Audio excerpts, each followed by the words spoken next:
Hey guys, so chapter 1022 of One Piece just came out, and this week's chapter feels like a pretty dense one. I feel like that's just because we get around to a lot of different places, a lot of different scenes here. Just kind of a general checkup of a lot of different situations. Get some confirmations on something, some deadlines, but I'll get to that when we get to that.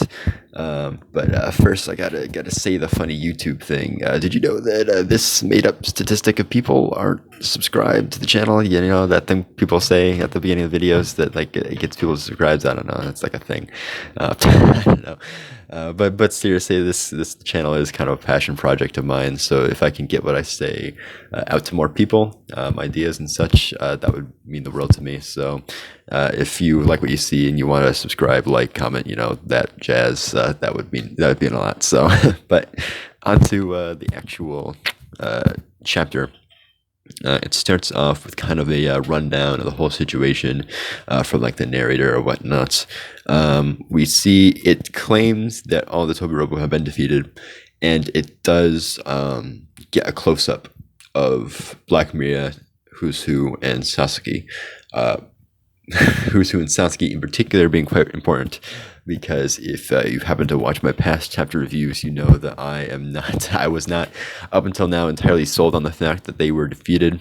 The way in which they were defeated were kind of inconclusive, in my opinion. But they are currently laying on the ground unconscious. But what does seem odd is that both Alti and Page 1 are not shown, which maybe means that they'll get back up.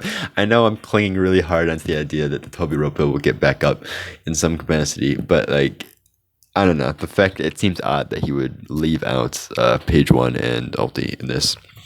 At the very least, like, I feel like maybe Page 1's got to be getting back up, right? Because like Usopp didn't really get a fight against him. Big Mom kind of finished him off. And it's sort of same for Alti. Big Mom did most of the damage, but at least Nami did get the final blow, presumably. So, I mean, just because of the fact that both of those fights got a lot of outside help from Big Mom, I could kind of see maybe them getting back up, and maybe the fact that they aren't actually shown means that they are going to get back up. I don't know. I kind of put my tinfoil hat on for this one, but I don't know. I just kind of want to see more. Especially, I want to definitely get a full Usopp fight against Page 1. But if we don't, we don't. It's whatever. But we also get a time limit to when when Onigashima is going to collide with the Flower Capital, and it says it will reach it in 15 minutes. It has now reached mainland Wano officially, and it's only 15 minutes until it actually reaches the Flower Capital. So, I mean, yeah, that's pretty short. I find it hard to believe that Kaido is going to be going down in 50 minutes. So I definitely think some shenaniganry like Momonosuke lifting it with his flame clouds, that's like a popular theory. Something along that lines, unless the raid just straight up fails and something else happened. There's no way Kaido's going down in 15 minutes. Just think about like Luffy's fight with Cracker that took 11 hours, and Katakuri took like 8 hours or something. Even though obviously Kaido's been fighting all night and he's fought like a bunch of different pairs, even though he may be somewhat worn down at this point, I still don't see Luffy getting up to the roof and defeating him in 15 minutes. That just doesn't seem possible, because it's Kaido we're talking about, but maybe it will happen. But I'm still leaning more toward the fact that we are going to hit that time limit, and something's going to have to save the island of Onigashima from falling into the Flower Capital. But we'll have to see. What else do we get? We get a brief catch up on the whole Fukurokuju versus Raizo fight. Like kind of an interaction there. Obviously Fukurokuju kind of had a different ideology. Obviously, he followed Orochi pretty much immediately once he took over. No questions asked. And Rise was kind of drilling him for that fact, being like, "Oh yeah, why the heck did you swear allegiance to those guys?" Or Fukurokuju, and he's like, "It's the duty of the Oniwabanchu to follow the shogun, no matter who it is." That kind of jazz. Apparently, Fukurokuju's ninjutsu involves manipulating his earlobes, that's fun, I guess. But yeah, Raizo uses his shadow clones. Fukurokuju gets them all riled up to reveal where he is. So Raizo starts talking, and that reveals that he's the real one or whatever. And then he attacks him and whatnot. That whole deal. We do get, while they're talking, we do get kind of a brief panel of every single scabbard just to check up where they are. Kinemon, Kikunojo, and Ashidoji are still quite notably laying on the ground, so they have not gotten back up. Again, Kandro's dead. Kandro wasn't shown here, but like I'm like 100% sure Kandro's dead, just because like he already stated that he was fatally wounded by Kiko and he'd be dead by the end of the night. If he then received an additional wound from Kinemon and was not dead, that would just make no sense. So I'm gonna assume Kandro's dead. Kinemon, Kiku, and Ashidoji, it's debatable.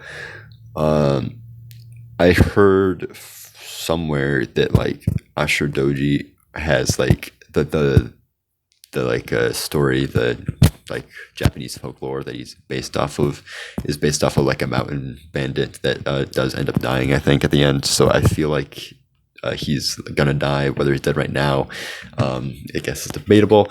But supposedly there's a lot of evidence that he will die or whatever.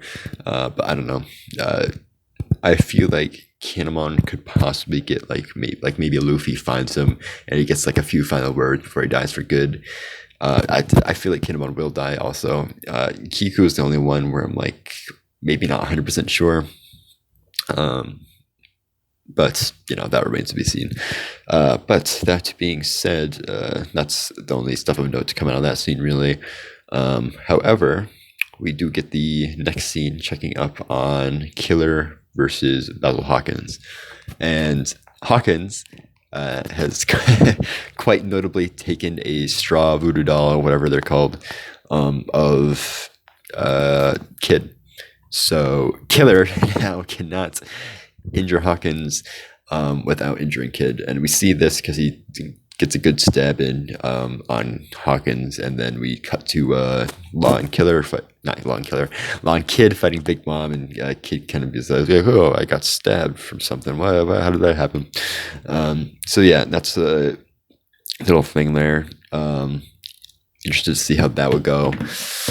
I personally see two ways of this being rectified, I guess. The way that this is my own brainchild, I guess. I haven't seen this stated anywhere, but also because it's one of the rare times that I've actually made my own theory, because I'm not a huge like theater maker, I guess. I'm kind of overly attached to the idea, I have to admit.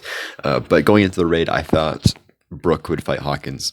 And that it would be a counter because like the dolls would have something to do with like the souls, and if you know Brook could counter it by using his soul scream or whatever to make the souls leave the little voodoo dolls, and then it would just be normal Hawkins against Brook, in which case I think Brook would genuinely be able to win.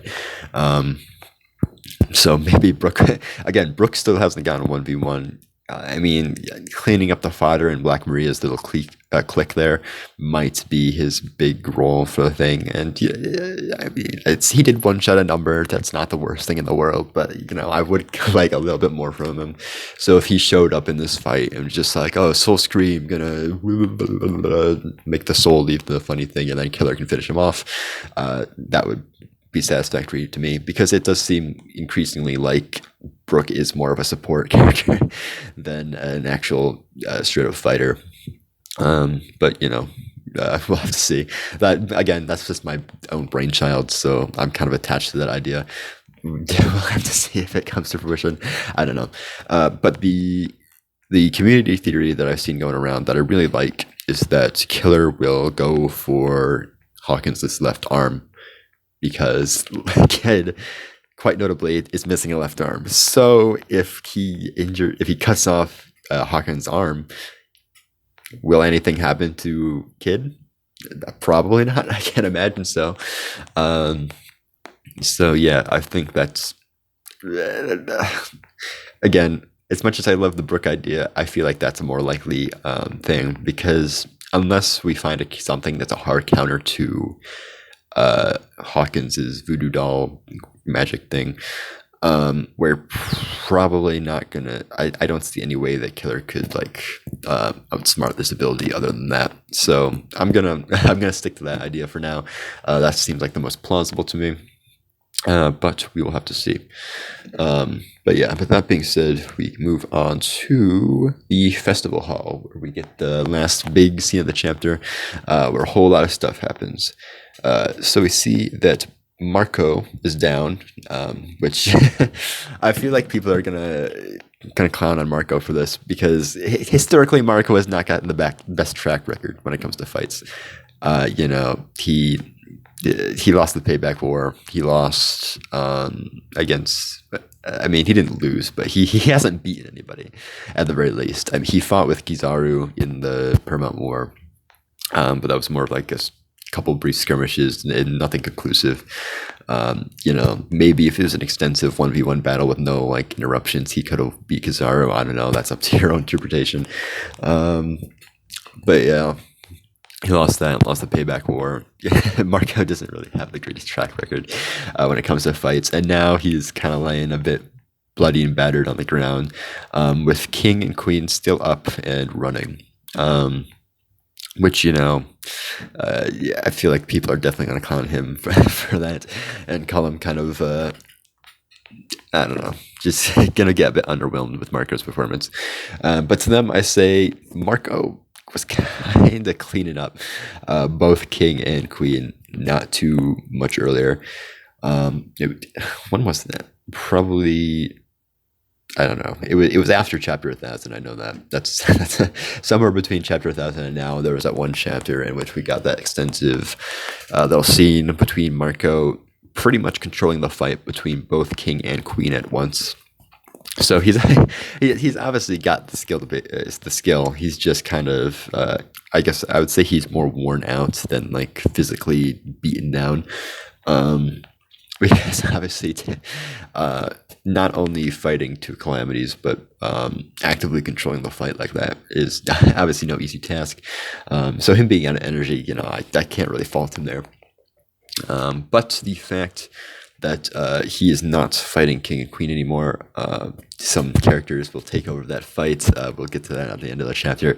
But he's not fighting King and Queen anymore. I discussed briefly, I think last chapter review, maybe two ago, I briefly discussed the idea of the Momotaro theory, that after it was revealed that Yamato's fruit was a dog fruit model, whatever, Makami, I think that was the one. I forget. I don't know anything about Japanese myths and folklore, so I don't really remember the names. But yeah, after it was revealed that it was a dog fruit, a mythical variant, of course, that gave a lot more validity to the theory that Luffy, the monkey, Yamato, the dog, and Marco, the pheasant, would be the three to take down Kaido. And now that Yamato's already fighting Kaido as this happens, Luffy's about to make his way back up to Onigashima, and now Marco is freed up. I think this definitely does get a bit more validity for the whole Momotaro idea. But yeah, we'll have to see how that plays out. But yeah, this is what plays out here in this chapter is they're kind of buying time, I guess. They're waiting for Zoro to get administered the drug so he can get back in the fight. So Sanji actually takes on King and Queen 2v1 very briefly, which, impressive showing by him, I guess. And as he's doing that, Sparrow is out in the background. Big Candy Bow is about to shoot him in the back. Makes a bit of a remark on the fact that, if you just stayed with pudding, everything would be a-okay, and we wouldn't have to be in this war, and Sparrow stuff.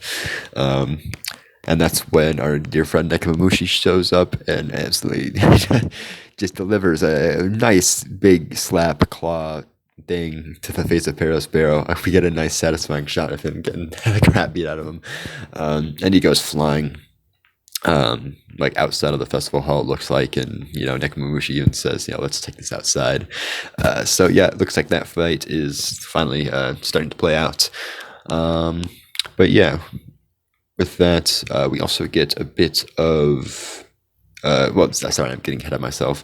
The doctors kind of carry up. Well, actually, it's not the doctors; it's two random samurai. This kind of reminds me of the scene in Doflamingo in Dressrosa, in which Luffy used Gear Fourth, and he had to wait 10 minutes to regain his haki, and everybody was picking him up and running him away, and others were like holding back Doflamingo as much as they could, just stalling until Luffy could get his haki back. This definitely reminds me of that scene in which they're just kind of waiting for Zoro to get back up, and they're kind of carrying him around, just trying to buy time until he can get back into the fight and take over. So a couple of random samurai pick him up and start running. The Miyagi, the doctor's also there. And we see that King produces like a fireball in his fist. Don't mind that. The King produces like a little fireball in his fist. And goes in for a big, what's it called? Endon Divine Flame? Something. And on Divine Flame, kind of a big fireball fist attack thing. I don't know, something. And Marco jumps into the way, gets, uses that Immortal Thistle. He used that in the Paramount War to guard Whitebeard, I think. I think it was against Kizaru. I know he's used this before. It's when he like spins like a big circle and just like blocks an attack or whatever. But yeah, he uses that to guard Zoro briefly. And we actually get some information about King's race. Supposedly, they were a race that could control fire, much like we see King doing in this chapter. And they lived on top of the Red Line at some point. So, I mean, that possibly means that maybe they were where Marijoa is now. And then the world government went up there and did their shenaniganry and kicked them out. And that's why they're, well, we're thought to be an extinct race, but obviously King's here. But other than that, we haven't seen any other members of whatever his race is. But yeah, so that's a possible explanation for why King's race is, so rare or whatever. But yeah, just some more general information on that. But with that, we see I really like this shot of like the bandages that Zoro was in, but they're all like torn up and kind of like in the sky, like they've been torn up, and it looks like he just left. And then we get the final little big spread of the chapter where we see a double attack from Zoro and Sanji against King and Queen. Zoro using his Purgatory Onigiri, same move he used against Killer in Act 2, and also Sanji uses the Muton shot against Queen. So I mean, right now it's kind of a tag team type thing. I wonder if it'll stay that way or if they'll break off into 1v1s. It would be pretty cool to see a 2v2 Zoro and Sanji versus King and Queen. But also, 1v1s. I could go either way, honestly. Both of it, either way, it's the monster trio taking on the Calamities, which it's guaranteed to be a good fight. But yeah, with that, they say once we defeat King and Queen, Luffy becoming King of the Pirates will finally be in sight. And yeah, there's also a little like like blurb, the little like editor note or something. I gotta learn what these are called, because I feel like I call them a different thing every time. But at the end of the chapter, that little like side notes bar, editor note thing, blurb, whatever that is there in the chapter releases, but not in the volume releases for some reason. I don't know why they do that. It says the two wings in action. So call back to last chapter, 2 chapters ago, whenever Robin called Sanji one of the wings of the Pirate King. So this kind of further confirms that Sanji and Zoro are the supposed wings to Luffy and the Pirate King. So yeah, but with that being said, nothing else terribly worth reporting on this chapter to my knowledge. Yeah, that seems about everything. So, with that being said, I guess that's all I have to say. So, see ya.